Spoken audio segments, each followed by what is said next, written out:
Hi friends, welcome to my style cooking channel. இன்றைக்கி நம்ம ஒரு ஈஸியான ஈவினிங் ஸ்நாக்ஸ் மக்காச்சோளம் வச்சு வடை எப்படி செய்யறதுன்னு தான் பார்க்க போகிறோம். மக்காச்சோளம் மட்டும் இருந்துச்சுன்னா போதும், 10 நிமிஷத்தை இந்த வடையை செஞ்சிடலாம். இந்த வடையை செய்யும்போது அதோடைய வாசனை தெரு முழுக்க போயிடும். அவ்வளோ வாசனையாக இருக்கும்.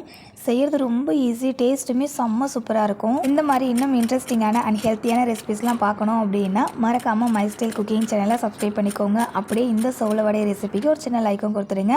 வாங்க இப்போ இந்த வடை எப்படி செய்யுதுன்னு பார்க்கலாம்.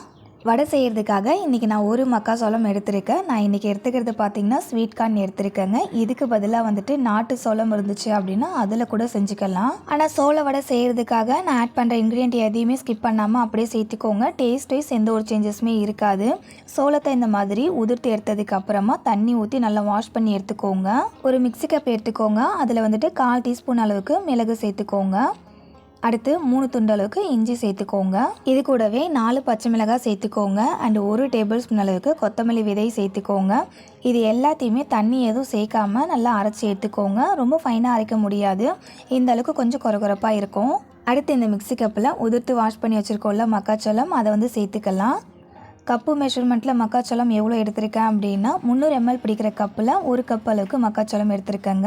மிக்ஸி கப்பை க்ளோஸ் பண்ணிவிட்டு இந்த சோளத்தை நல்லா அரைச்சி எடுத்துக்கோங்க. சோளத்தை அரைக்கும் போது தண்ணி எதுவுமே சேர்க்கக்கூடாது. சோளத்திலே தண்ணி இருக்கும், அதுவே போதும் சோளத்தை அரைக்கிறதுக்கு. சோளத்தை அரைச்சதுக்கு அப்புறமா நான் காமிக்கிறேன் பாருங்கள் மாவு எவ்வளோ லூஸாக இருக்குது அப்படின்னு. இதில் நான் தண்ணியெலாம் எதுவுமே சேர்க்கலை, அந்த மக்காச்சோளத்தில் இருந்த தண்ணியிலே தான் இதை அரைச்சிருக்கேன். அதே போல் மக்காச்சோளம் வந்து அரைஞ்சதுக்கப்புறம் பார்த்தீங்கன்னா ரொம்ப மைய அரைஞ்சிருக்காது, கொஞ்சம் நரன்னு இருக்கிற போல் தான் அரைஞ்சிருக்கும். மக்காச்சோளத்தை அரைச்சதுக்கு அப்புறமா அதை ஒரு பவுலில் ஆட் பண்ணிக்கலாம். இந்த மக்காச்சோளம் மாவு கூட வந்துட்டு 2 சின்ன சைஸ் வெங்காயத்தை பொடியாக கட் பண்ணி சேர்த்துக்கோங்க. கூடவே பொடியாக கட் பண்ண கருவேப்பிலை சேர்த்துக்கோங்க.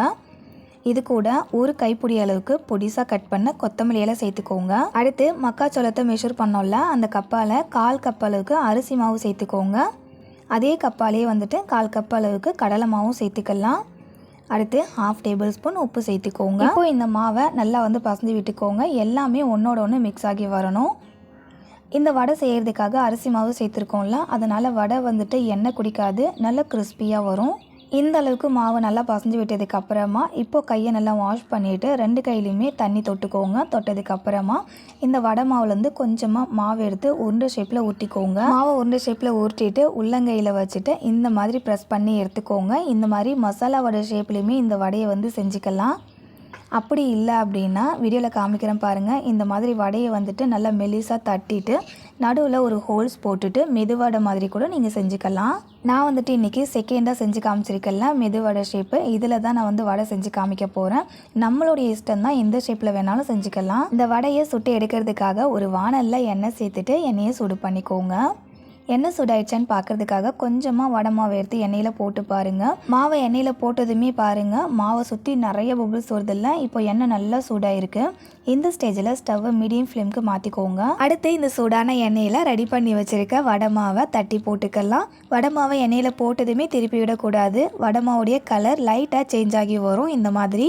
அதுக்கப்புறமா திருப்பி விட்டு ஃப்ரை பண்ணுங்கள். வடை மாவு நல்லா வெந்து வடையை எண்ணெயிலேருந்து எடுக்கிற வரைக்கும் ஸ்டவ்வை மீடியம் ஃப்ளேமே மெயின்டைன் பண்ணிக்கோங்க. அப்போ தான் வடை மாவு நல்லா வெந்து வரும், மேலேயுமே நல்லா கிறிஸ்பியாக இருக்கும்.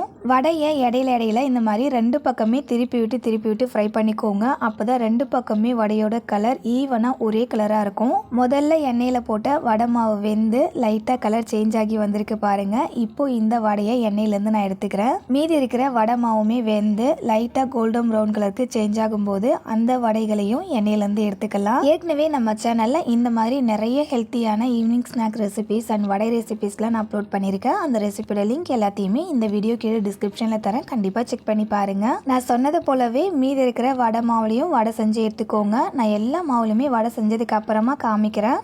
அவ்வளோதான், மூக்கையே தொலைக்கிற அளவுக்கு நல்ல கம்மன்னு வாசனையோட மக்காச்சோள வடை ரொம்ப சூப்பராக ரெடி ஆகிடுச்சு. இப்போ இந்த வடையை நான் புட்டு காமிக்கிற பாருங்கள். உள்ளே சாஃப்டாகவும் வெளியே நல்ல கிறிஸ்பியாக இருக்கும். ஓகே ஃப்ரெண்ட்ஸ், இன்றைக்கி உங்க கூட ஷேர் பண்ணிக்கிட்டேன் இந்த இன்ஸ்டண்ட்டான மக்காச்சோள வடை உங்களுக்கு பிடிச்சிருக்குன்னு நினைக்கிறேன். பிடிச்சிருந்ததுன்னா மறக்காம இந்த வீடியோக்கு ஒரு லைக் பண்ணிக்கோங்க. இதே போல் ஒரு இன்ட்ரெஸ்டிங்கான ரெசிபியோட நாளைக்கு மீட் பண்ணலாம் ஃப்ரெண்ட்ஸ். தேங்க்ஸ் ஃபார் வாட்சிங். பாய்.